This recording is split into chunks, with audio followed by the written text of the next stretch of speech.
teraz si, milí novomanželia, po tomto vzájomnom sľube vymente tieto obrúčky, nech vám pripomínajú túto krásnu chvíľu, to, čo ste jeden druhému sľúbili, a tak symbolicky, ako oni nemajú konca, nech ani vaša vzájomná úcta a láska sa pre túto časnosť nikdy neskončí.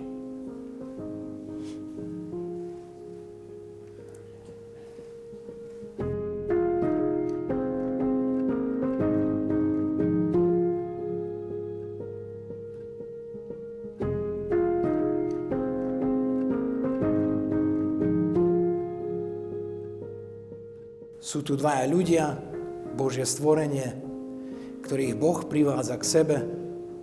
Majú vytvoriť jednotu a tá spočíva potom v tých biblických slovách: opustí syn, otca i svoju matku, pripojí sa k svojej žene a budú dvaja jedno telo. Takže už nie sú dve tela, ale jedno.